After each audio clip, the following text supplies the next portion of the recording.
चलिए फ्रेंड्स देख लेते हैं अगला चैप्टर नंबर 7 अध्याय नंबर 7 जिसका नाम है नागरिकता सिटीजनशिप।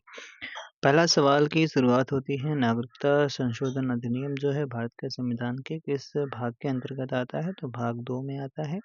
भाग 2 में बताया गया है, ठीक है। वहीं अगर भाग 1 में बताया गया तो संघ एवं राज्यों के बारे में बताया गया है। भाग 4 में आपका डीपीएसपी बताया गया है। भाग 6 में क्या बोला गया है?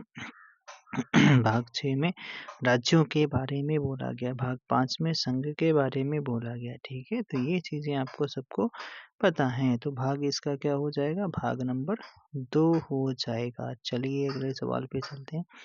अगला सवाल क्या कहता है? अगला सवाल कहा जाता है, अगर यहाँ पे थोड़ा बहुत देखना चाहते हैं तो देख सकते हैं। भाग 2 में अनुच्छेद 5 से 11 तक नागरिकता का प्रावधान किया गया है। भारत में एकल नागरिकता का प्रावधान किया गया है। संविधान में अनुच्छेद 5 के तहत संविधान के प्रारंभ पर नागरिकता के उपबंध हैं, जो भारत के राज्य क्षेत्र में जन्मा था। दूसरा कहता है जिसके माता पिता में से कोई भारत के राज्य क्षेत्र में जन्मा था। तीसरा कहता है संविधान प्रारंभ से ठीक पहले कम से कम 5 वर्ष तक भारत के राज्य क्षेत्र में मामूली तौर से निवासी रहा हो, उसे भी नागरिक माना जाएगा। भारत के संविधान के किस भाग में नागरिकता भाग 2 में है। भारत के संविधान में किस भाग में नागरिकता? भाग 2 में अनुच्छेद 5 से 11। भारत में नागरिकता की कौन सी विशेषता सही है? तो कराए राज्य तथा राष्ट्र की दोहरी नागरिकता गलत है, एकल नागरिकता सही है, दूसरा वाला ऑप्शन सही है, ठीक है। आगे बात करते हैं। संपूर्ण भारत की एकल नागरिकता, उसमें क्या था? 1 मिनट गलत हो गया, राज्य की गलत लिखा, राज्य की एकल नागरिकता गलत है, ठीक है।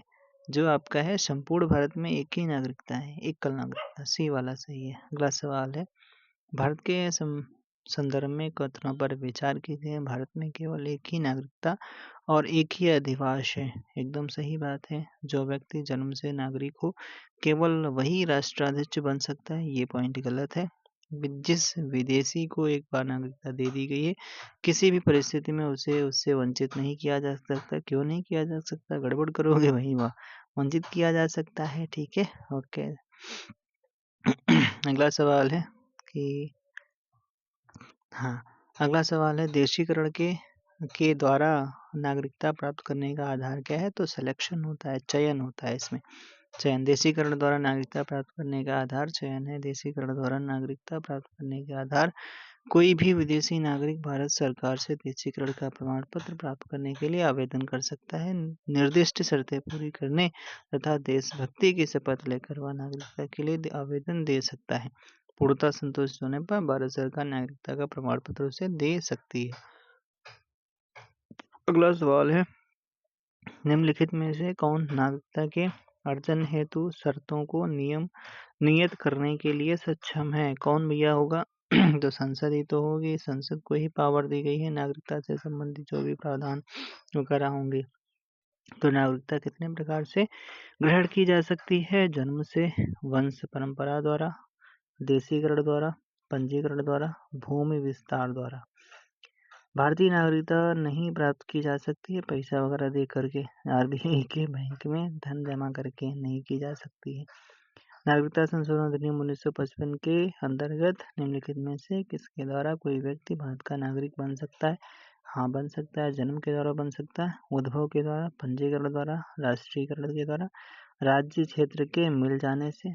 तो बिल्कुल सही है, सभी के सभी सही है, फिर इस हिसाब से सभी के सभी सही है। भारत का कोई नागरिक अपनी नागरिकता खो देगा, भारत का कोई नागरिक अपनी नागरिकता खो देगा यदि वह क्या होगा? वह आप कह रहा है कि भारत का परित्याग कर दे, बिल्कुल सही है, कर देगा तब भी खो सकता है। स्वेच्छा से किसी अन्य देश की नागरिकता प्राप्त कर ले, सही है, ये भी तब भी खो देगा। किसी अन्य देश के नागरिक से विवाह कर लेता है तब भी सरकार की आलोचना करता है, तो सरकार की आलोचना करेगा तो थोड़ी ना हो जाएगा, ठीक है। तो एक और दो सही है। विवाह भी करेगा तब भी नहीं, ठीक है, मतलब विवाह करेगा तब भी उसकी नागरिकता नहीं जाएगी, ठीक है, लिखा तो है यार। 1 और 2 वाला सही केवल, ठीक है। 1 और 2 में क्या था? भारत की नागरिकता की वो परित्याग कर दें, फिर कह रहा है स्वेच्छा से दूसरे देश की नागरिकता ले ले तब भी चली जाएगी उसको।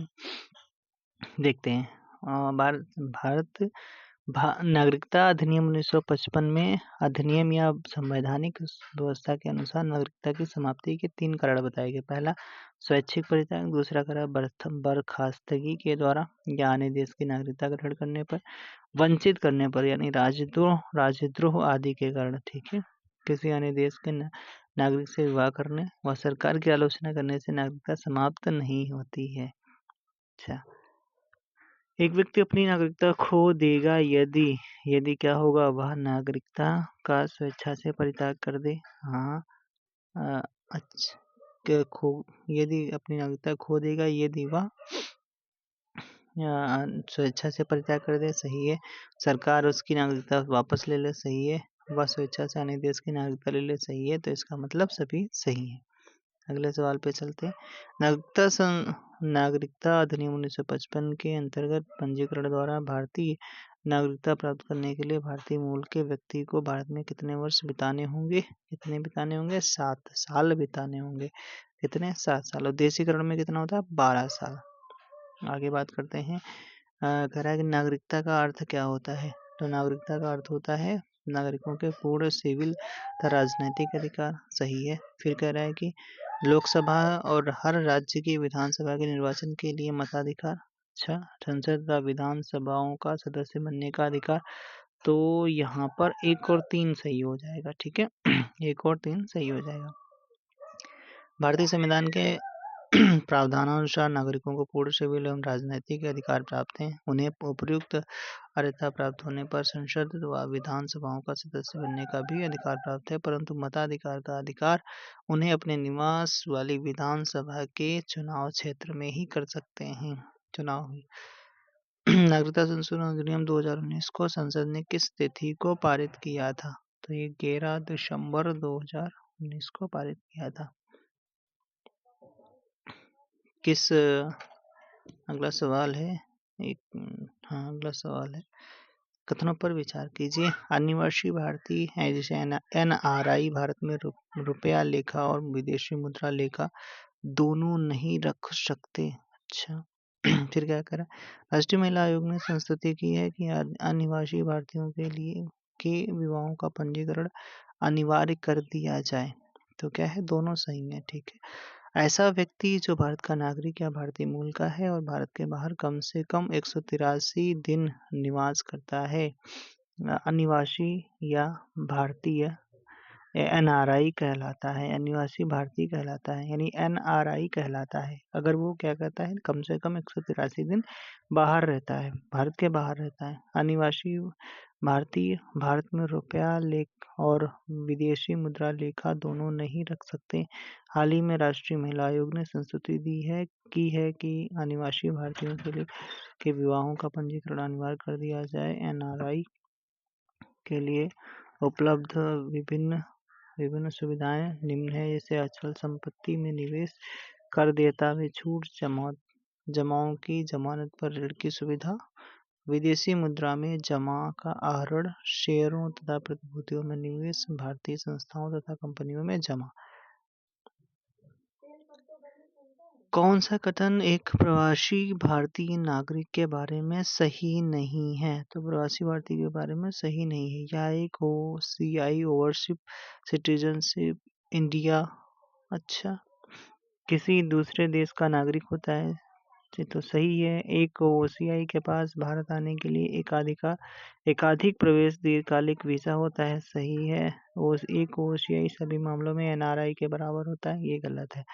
फिर कह रहा है कि एक OCI सार्वजनिक रोजगार में अवसर की समानता के मौलिक अधिकार का हकदार नहीं है। अच्छा, प्रवासी भारतीय नागरिक ओवरसीज सिटीजन ऑफ इंडिया योजना पर मार्च 2021 में जारी नवीनतम अधिसूचना के संदर्भ में कथनों पर विचार कीजिए। विचार क्या करना, सीधे ऐसे पढ़ लेते हैं इसी को। प्रवासी भारतीय नागरिक OCI उन नागरिकों को कहते हैं जो पहले भारत का नागरिक रहे हों या उनके माता पिता भारतीय नागरिक रहे हों। हालांकि कोई व्यक्ति जो स्वयं या उसके माता पिता दादा दादी परदादा पाकिस्तान बांग्लादेश या ऐसे अन्य निर्देशित देश के नागरिक हैं या रहे हैं, अच्छा, ओसीआई पंजीकरण के लिए पात्र नहीं है। अच्छा भैया, फिर कह रहा है ओसीआई कार्ड धारकों के पास भारतीय नागरिकों की तरह सभी अधिकार हैं, किंतु वे 4 अधिकार उन्हें प्राप्त नहीं है, जैसे चुनाव नहीं लड़ सकते, वोट नहीं डाल सकते, सरकारी नौकरी या संवैधानिक पद पर नहीं हो सकते, खेती वाली जमीन नहीं खरीद सकते हैं। ये आपके ओसीआई को अधिकार नहीं दिए गए। कौन कौन से? चुनाव नहीं लड़ सकते, वोट नहीं डाल सकते, सरकारी नौकरी नहीं ले सकते, खेती वाली जमीन नहीं ले सकते, खरीद सकते। Overseas citizen of India card योजना के बारे में क्या सही है? तो ये सही है, कार्ड धारक को भारत आने के लिए बहुउद्देशीय लाइफ टाइम वीजा मिलता है, ये सही है। Overseas citizen of India card धारक को भारत आने के लिए बहुउद्देशीय लाइफ टाइम वीजा मिलता है। यह योजना 2005 में शुरू की गई थी। गृह मंत्रालय ओसीआई को एक ऐसे व्यक्ति के रूप में परिभाषित करता है जो 26 जनवरी 1950 को या उसके बाद भारत का नागरिक था, उस तिथि को भारत का नागरिक बनने योग्य था। अच्छा, या 15 अगस्त 1947 के बाद भारत का हिस्सा बने किसी क्षेत्र से संबंधित था, ऐसे व्यक्ति का बच्चा या पोता जो अन्य पात्रता मानदंडों को पूरा करता हो, अप्रवासी भारतीय के अलावा आर्थिक, वित्तीय तथा शैक्षिक क्षेत्र में उपलब्ध हर सुविधा में बराबरी मिलेगी, लेकिन कृषि अथवा बागान परिसंपत्तियों के अधिग्रहण के मामलों को छोड़कर। भारतीय नागरिकता अधिनियम 1955 के अनुसार कोई व्यक्ति यदि ओसीआई कार्ड होल्डर के रूप में 5 वर्ष के लिए पंजीकृत रहता है, जो नागरिकता पंजीकरण आवेदन के पहले लगातार 12 माह तक साधारणतः भारत में निवास करता रहेगा, वह भारत का नागरिकता प्राप्त कर सकता है। नागालैंड, असम, मणिपुर, आंध्र प्रदेश, सिक्किम, मिजोरम, अरुणाचल प्रदेश, गोवा की प्रादेशिक मांगों को देखते हुए भारत के संविधान के अनुच्छेद 371 ए से 371 आई के अंतर्गत निर्दिष्ट हैं। सही बात है। भारत के अच्छा कह रहा है कि कौन से सही हैं, ठीक है। फिर कह रहा है कि भारत तथा संयुक्त राज्य अमेरिका के संविधानों में 2 राज्य तंत्र यानी संघ और राज्य हैं, किंतु नागरिकता एक है। गलत बात है यार, दोहरी नागरिकता अमेरिका में है, ठीक है। अच्छा, कोई व्यक्ति जो देशीकरण द्वारा भारत का नागरिक है, कभी भी भारतीय नागरिक से वंचित नहीं किया जा सकता। नहीं किया जा सकता, नहीं, ये भी गलत है, किया जा सकता है। अगला सवाल देखते हैं। अगला सवाल क्या? खत्म कहानी बिल्लू रानी, ठीक है। चैप्टर खत्म हो गया, चैप्टर खत्म हो गया। अगला चैप्टर शुरू होता है मूल अधिकार। मूल अधिकार से चैप्टर जो है शुरू होता है।